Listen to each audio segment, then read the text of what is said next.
Soft sunlight spilled through the classroom windows as noon approached, dust particles floating like tiny stars in the warm glow. Nira pressed her forehead to the cool edge of the desk, trying to calm her restless heart. She wasn't sure when it had started this strange tension whenever Fah walked into a room. Lately, her chest tightened the way it did before exams, even though this felt nothing like fear. It felt dangerous and beautiful. The door slammed open. Fah stumbled in, cheeks flushed from running, her hair tied messily like she'd fought with the wind and lost. "There you are," Fah panted, her voice a mix of relief and exhaustion. "I've been looking everywhere." Nira tried to answer, to say something, anything, but only managed a small, almost imperceptible nod. Her voice was trapped somewhere in her throat. Fah didn't seem to notice. Or maybe she chose not to. She dropped her bag into the seat beside Nira, as if it had always belonged there, a familiar, comforting thud. "You disappeared after class," Fah said softly, her tone shifting from rush to concerned. "Did something happen?" "Everything. Nothing. Too much." The words swirled in Nira's mind, a chaotic mess she couldn't untangle. She swallowed hard,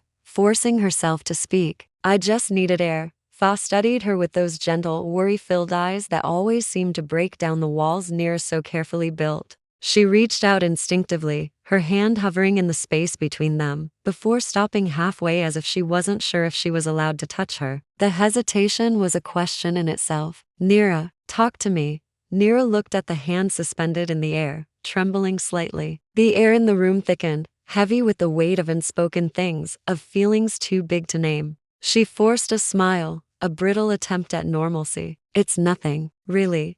But Fah didn't buy it. She leaned closer, her eyes narrowing with a deep, genuine concern that made Nira's heart ache. "You've been avoiding me. Did I do something?" Her voice cracked on the last word, and that small, vulnerable sound was what finally shattered Nira's resolve. Unable to sit still, Nira stood abruptly and walked toward the window, her back to Fah. She gripped the frame tight, her knuckles turning white, as if the solid wood could anchor her. "No, you didn't do anything wrong," she managed to say, her voice tight. "That's the problem." Fah approached slowly, cautiously, as if not to startle her. "Then what is it?" Nira exhaled, a shaky, shuddering breath. "I don't want to ruin this. Us," she gestured vaguely between them, a futile motion to describe the years of inside jokes, shared secrets, and unwavering support. "Our friendship."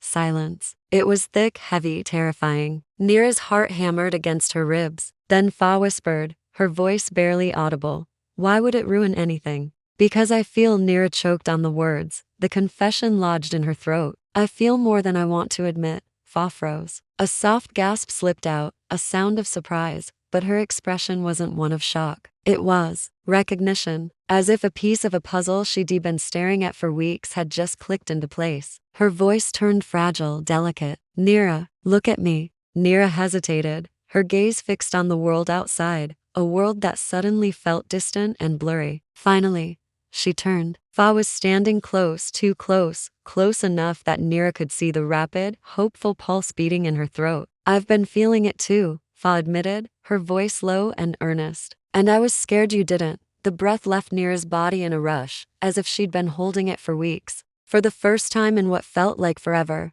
the suffocating tension broke, crashing over her like a wave that had been held back for far too long. Fah stepped even nearer, gently brushing a stray strand of hair from Nira's cheek. The touch was feather-light, reverent, as if asking for permission without needing to use words. "Can I?" Fah whispered, her voice trembling with the same beautiful, dangerous feeling that had been tormenting Nira. "Can I stay by your side the way I want to? Not just as your friend?" Nira nodded before she could think, a single, decisive movement. "Please." Fah cupped Nira's face with both hands, her thumbs grazing her skin gently, as if she was memorizing every detail of this moment. Nira leaned into the warmth, her eyes fluttering shut, surrendering to the inevitable. The kiss was slow, soft. It was full of years of unsaid feelings, of lingering glances and misunderstood silences, all finally allowed to breathe in the space between them. Nira's hands found their way to Fah's waist, pulling her closer, grounding them both. Fah kissed her with a gentle certainty, as though she had waited for this moment long enough to know exactly how precious it was, how it needed to be savored. The world outside the window blurred into a soft wash of color. The afternoon breeze carried the sweet scent of jasmine from the school garden, a fragrance that would forever be tied to this memory.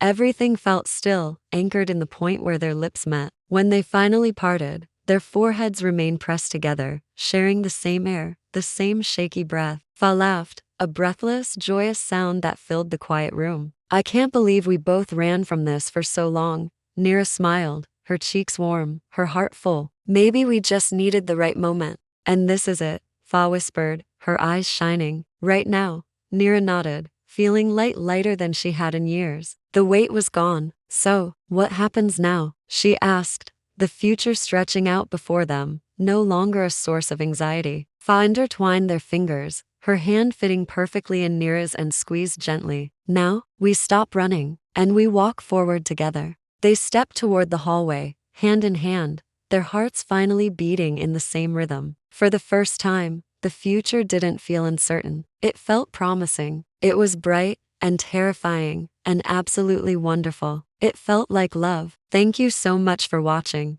If this story touched your heart, please give it a like and subscribe to our channel for more stories that explore the beautiful complexities of love and friendship. We'll see you in the next one.